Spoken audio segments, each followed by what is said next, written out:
Hakim Israel 340 tahun. Otniel, Ehud, Samgar, Deborah, Gideon, Tola, Yair, Yefta, Efsan, Elon, Abdon, Simson. Hakim besar Otniel, Ehud, Deborah, Gideon, Yefta, Simson. Hakim kecil Samgar, Tola, Yair, Efsan, Elon, Abdon.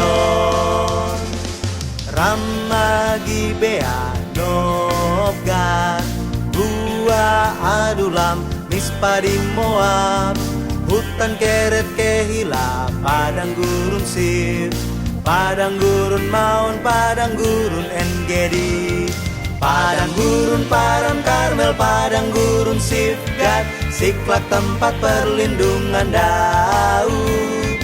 10 tahun tangisan doa, dia menjadi orang Tuhan.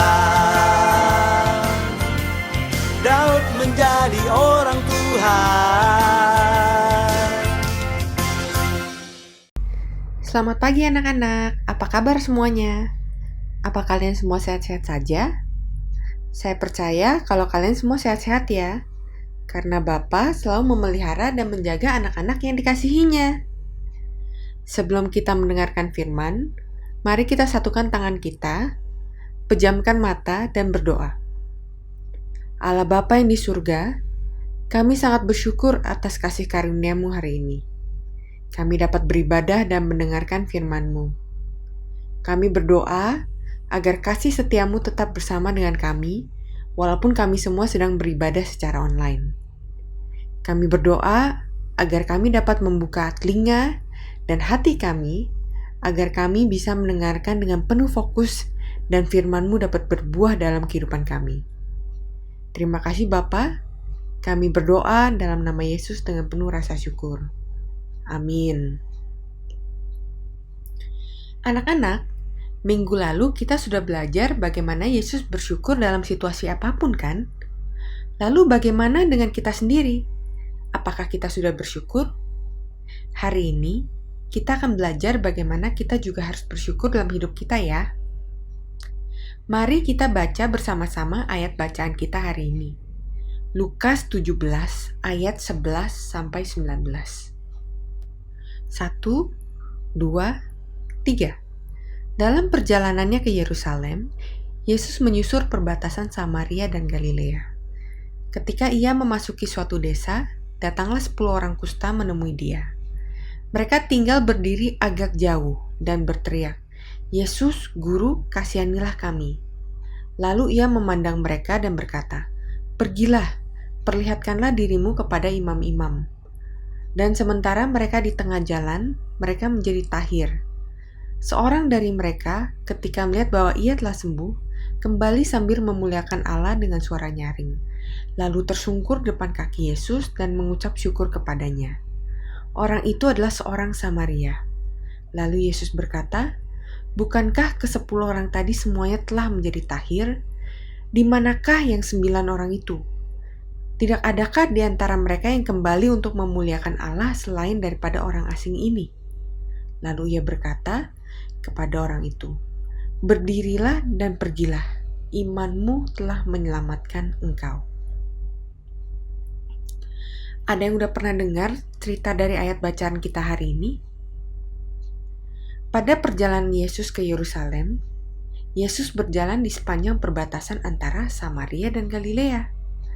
Saat ia pergi ke sebuah desa, ia bertemu dengan 10 penderita kusta. Pada saat itu, penderita kusta itu dianggap najis. Maka mereka berdiri di kejauhan. Dan karena mereka jauh, mereka pun harus berseru dengan suara keras, "Yesus, Guru, kasihanilah kami." Lalu Yesus melihat mereka dan ia pun berkata, "Pergilah, perlihatkanlah dirimu kepada imam-imam." Mereka pun pergi dan akhirnya dibersihkan. Mereka menjadi tahir dan mereka benar-benar disembuhkan dari penyakit kusta mereka. Ini hal yang baik kan? Mereka menunjukkan ketaatan mereka. Ketika Yesus menyuruh mereka, mereka percaya dengan mutlak. dan mereka diberkati dan sepenuhnya disembuhkan. Tapi selanjutnya bagaimana? Alkitab berkata, 1 dari 10 orang itu melihat bahwa ia telah sembuh. Kembali sambil memuliakan Allah dengan suara nyaring, tersungkur di depan kaki Yesus dan mengucap syukur kepadanya. Apa sih yang diperintahkan Bapa kepada kita? Mari kita baca 1 Tesalonika pasal 5 ayat 16-18 bersama-sama. 1, 2, 3. Bersukacitalah senantiasa, tetaplah berdoa, mengucap syukurlah dalam segala hal, sebab itulah yang dikehendaki Allah di dalam Kristus Yesus bagi kamu. Karena COVID-19, kita semua tidak bisa bertemu satu dengan yang lainnya di gereja kan? Kita tidak bisa pergi ke sekolah dan harus menjalankan kelas online. Yang kemarin-kemarin bertemu saudara setiap minggu, sekarang sudah berbulan-bulan hanya main di rumah. Pakai masker kalau keluar rumah, cuci tangan, dan hand sanitizer puluhan kali. Jalan-jalan keliling kota pun hanya di dalam mobil. Kehidupan kita berubah, dan kita pun harus beradaptasi dengan situasi ini, dengan new normal. Tapi apakah kita telah bersyukur? Apakah kita dapat mempertahankan iman kita? Apakah kita bersyukur setiap hari? Ah Tuhan, saya bersyukur tidak usah bangun pagi untuk pergi ke sekolah. Atau Tuhan, terima kasih ya, saya senang sekali, semoga saya bisa main terus di rumah. Bukan syukur seperti ini yang harus kita punya ya. Syukur yang harus kita punya adalah syukur yang alkitabiah. Syukur yang benar di mata Tuhan. Bagaimana kehidupan iman kita? Apakah dengan susah ke gereja, kita semakin bahagia? Atau merasa ibadah di rumah lebih nyaman? Atau di tengah ketidaknyamanan ini, kita semakin mendekatkan diri dengan Tuhan. Saya harap anak-anak gereja Bukit Sion, sebagai anak-anak kudus Bapa, merenungkan hal-hal ini di rumah. Jadi mengapa kita harus bersyukur? Yang pertama, syukur adalah kehendak Bapa dan perintah kepada umatnya. Kita bersyukur karena kita adalah umat-umat Allah. 1 Tesalonika pasal 5 ayat 18 berkata, mengucap syukurlah dalam segala hal, sebab itulah yang dikehendaki Allah di dalam Kristus Yesus bagi kamu.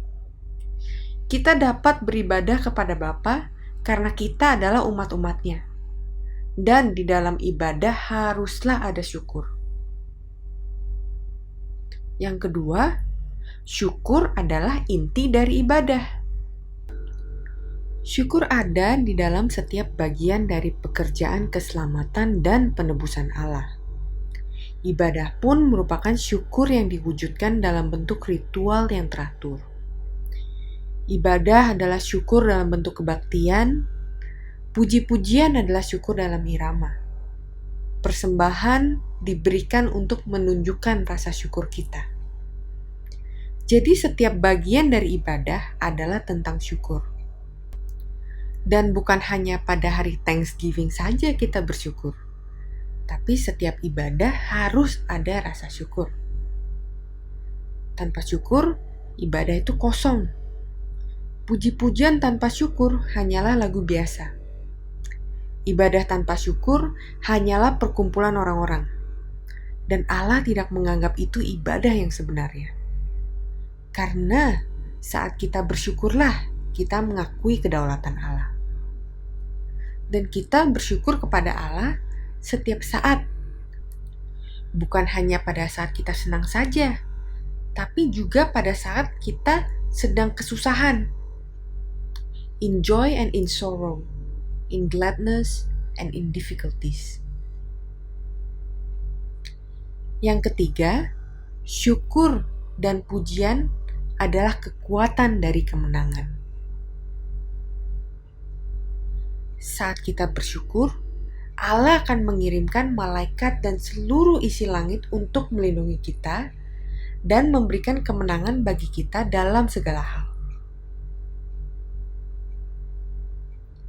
Nah, anak-anak, kita sudah belajar kan kalau syukur bukan hanya lip service untuk berterima kasih saja, tapi kita juga harus dipenuhi dengan sukacita syukur.